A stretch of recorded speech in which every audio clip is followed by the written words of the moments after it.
Okay, so picture this for a second.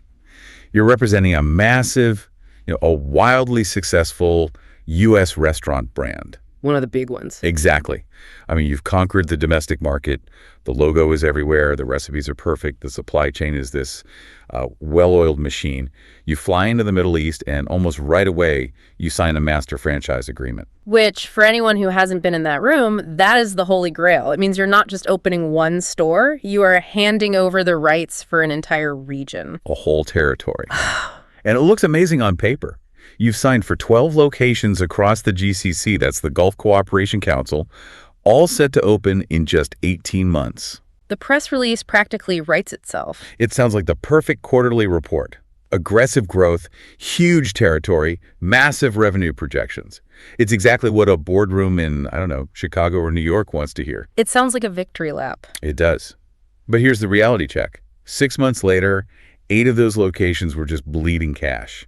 The franchisee was completely out of capital. And the brand itself. They took a $3 million hit. Wow, $3 million. I mean, that's not just a bad quarter. That is a strategic disaster. That's people losing their jobs. And the craziest part, it wasn't because the food was bad. It wasn't a lack of demand. People in the region love Western brands. It was because the execs tried to, copy-paste a Western playbook into a region that just runs on a completely different operating system. It's a classic case of speed over strategy. We see this all the time. Global brands look at the Middle East and North Africa, the MENA region, and they see the demographics. They see the high disposable income in Riyadh or Dubai, a young population hungry for new things, and they assume, great, let's just do what we do in London. And that assumption is exactly where they hit the wall. So today, we're unpacking why that happens. We're doing a deep dive into the Franchise Arabia Playbook by Omar Alhaza'a. And I have to say, this isn't some academic textbook. Not at all. Alhaza'a is a global expansion strategist. He's the CEO of Franchise Arabia, and he basically wrote this thing as a field guide to stop people from setting millions of dollars on fire. It is so practical. What really stands out is he isn't writing from some university tower. He's writing from the negotiation table, with royal families and major investors. Right. And his main argument, his whole thesis, it challenges the very core of Western business efficiency. He says if you treat franchising as a simple transaction, sign here, give me the fee, you will fail in MENA.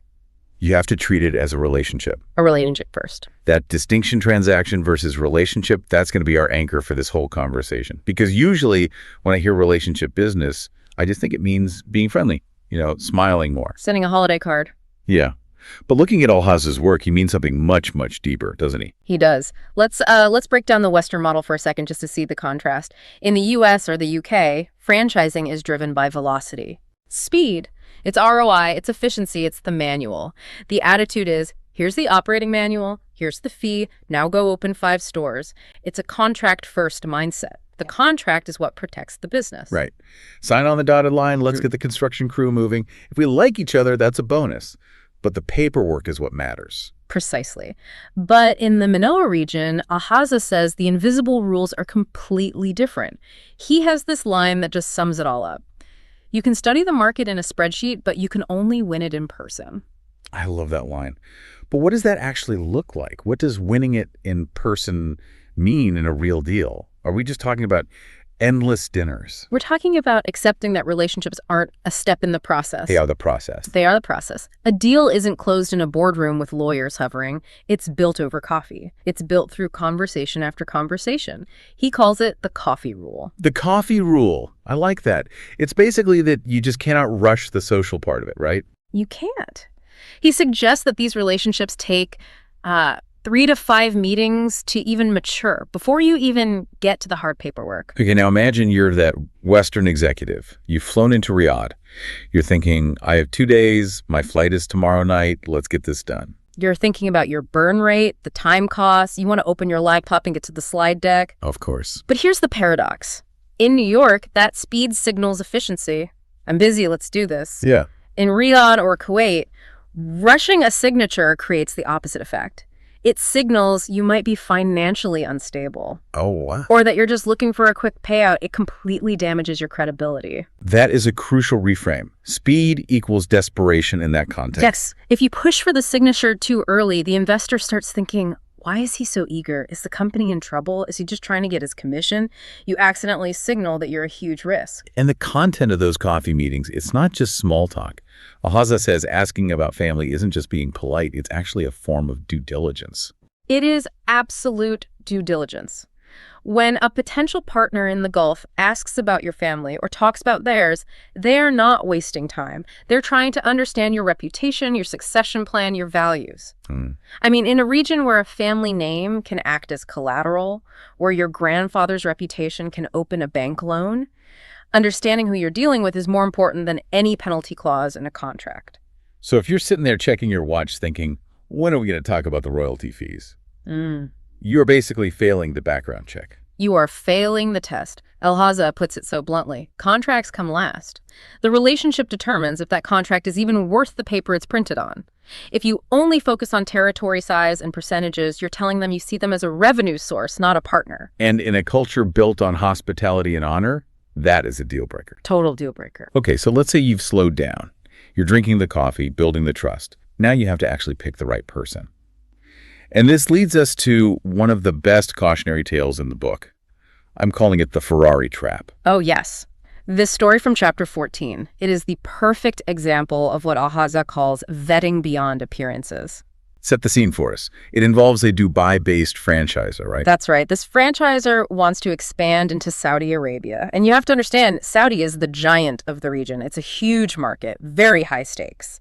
So they meet a candidate who seems perfect. How so? He pulls up in a bright red Ferrari, he's wearing a massive diamond Rolex, and he just projects this image of absolute success. The classic ideal investor look. You see that and you think, this guy has money, he can build my business. On the surface, yes. The franchisor tells Alhaza'a, I like this guy, he looks connected, he's confident. But Alhaza'a, being the strategist, he starts asking the boring questions. Like? What's his operational background? Have you seen his financials? Does he have a team? Basically, can he actually run a restaurant, or does he just look like he can afford one? Exactly. And the franchisor just waves it all off. He says, look at the car, look at the watch. He's obviously successful. I trust my gut. And he signs a master franchise agreement for the entire Kingdom of Saudi Arabia. For the whole country? The whole country, without a single financial audit. I want to pause there because a master franchise agreement is a huge deal.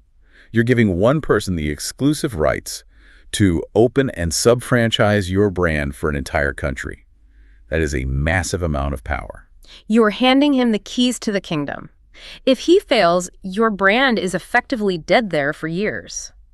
These contracts are messy to get out of. And based on that setup, I'm guessing he failed? Catastrophically. 9 months later, royalties weren't being paid. The first location was a mess. There were no systems in place. They ended up in this huge legal battle. And lost the whole market. They lost the Saudi market, all because they were dazzled by a red Ferrari. Because they confuse wealth with capability. That's it. Alhaza'a uses a term here I think is brilliant, operational DNA.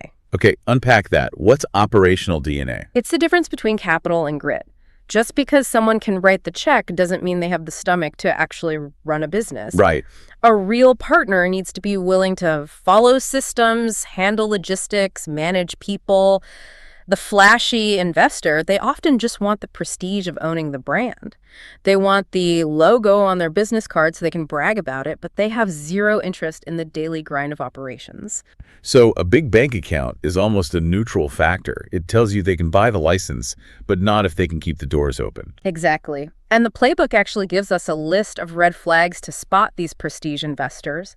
Rushing the signing is one, but another huge one is if they don't ask about training and support. That's so interesting. You'd think an investor would care most about the money. They should care about how the money is made. If you're meeting a potential partner and they only ask, how big is my territory? And what's my profit? But they never ask, how do you train my team? Or what's the support system like? Moo, you need to walk away. Because a real operator knows the system is what matters. A real operator knows that systems run the business. A speculator just wants the territory rights to flip them or to boast about them. It's like buying a supercar and asking how fast it goes, but never asking if it has brakes. That is the perfect analogy. And in the Middle East, where you're thousands of miles from headquarters, those brakes, the training and support, are the only things keeping your brand on the road. Speaking of keeping the brand on the road, let's talk about where that road should start. Because another huge point in this playbook is that geography isn't just about lines on a map, it's about psychology. Yes, the halo effect of market entry. And Alhaza is pretty strict on this. He argues you should almost always start in the GCC, specifically the UAE or Saudi Arabia. Why there first? Why not a smaller market to, test the waters? It's all about perception. Brand hierarchy. The UAE, especially Dubai, it acts as a global showroom. It's the window to the entire region. If you launch in Dubai and succeed, you create this premium halo. Investors in Kuwait, in Qatar, in Saudi, they all look to Dubai to see what's hot and what's working. So if you make it there, you're validated for the rest of the region. Exactly. But the reverse is also true. And this is where it gets dangerous for brands trying to save a quick buck. There's this story in the book about a European coffee brand. Okay. They had two offers. One was for Dubai with a $200,000 franchise fee. But, as we discussed, the negotiation was taking time. Because of the coffee drinking. Right. And the second offer was for Amman, Jordan. The fee was only $90,000, but the guy was ready to sign immediately, cash in hand. And with that Western speed mindset we talked about? They took the quick cash. They went to Amman. First money in is the best money. Right. Totally wrong. The Amman location was poorly managed. It was in a B-tier spot. It immediately established the brand as a budget option in the minds of anyone who saw it. They anchored their brand value low. And the damage wasn't just in Jordan. The real fallout happened 18 months later. When the brand finally tried to enter the UAE, the premium market, the sophisticated investors there did their homework. They Googled the brand. What did they find? They saw mediocre reviews from Jordan, a brand that looked cheap. So the big Dubai deal never happened. Wow. They killed their reputation in the market they wanted most just to grab a quick check in a secondary market? That's the sequencing principle. Alhaza'a argues you launch in the GCC to build value, then you expand. If you start in a lower-cost market, it's almost impossible to move upstream later. It's like launching your luxury brand in a discount outlet. You can't go back up. It's incredible how much strategy goes into just picking where first. But it's not just the country, right? It's the specific street corner. There was that story about the fitness franchise. The mosque anecdote. This is a masterclass in why big data is not enough. So a fitness franchise is looking at a location in Riyadh. On paper, the data is perfect. What's it say? High income, dense population, young demographic, no competition. This spreadsheet is screaming, go! But the spreadsheet doesn't have eyes. Exactly. Alhaza'a goes to visit the site, and what does he see? The proposed location is sandwiched directly between two mosques in a very conservative neighborhood. For a gym? For a mixed-gender gym concept, it was a disaster waiting to happen. In that specific microculture, a loud, mixed-gender gym right next to a place of worship would have been seen as deeply disrespectful. You can't see social resistance on a demographics report. No, the data completely missed the culture. They moved the location 2 kilometers away to a more progressive area, and it was a huge success. But if they'd just followed the report, they would have failed. That is what he calls cultural intelligence.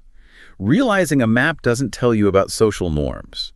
And this has to extend to the product itself, right? You can't just bring your Western menu and expect it to work 100%. And this brings us to the battle of the brands section.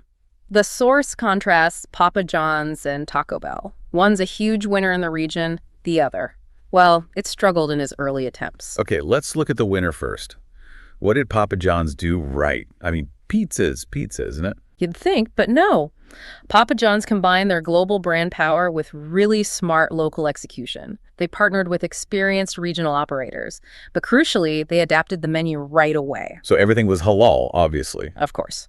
But they also tweaked flavors to appeal to the local palate. Things like tandoori chicken toppings or different spice blends. They kept the core product, great pizza, but they changed the delivery to fit the culture. And Taco Bell? Taco Bell, at least in this case study, fell into the one-size-fits-all trap. They just relied on the fact that everyone knows the name. They thought brand fame was enough. But it wasn't. It wasn't. They failed to connect emotionally. The menu wasn't localized enough.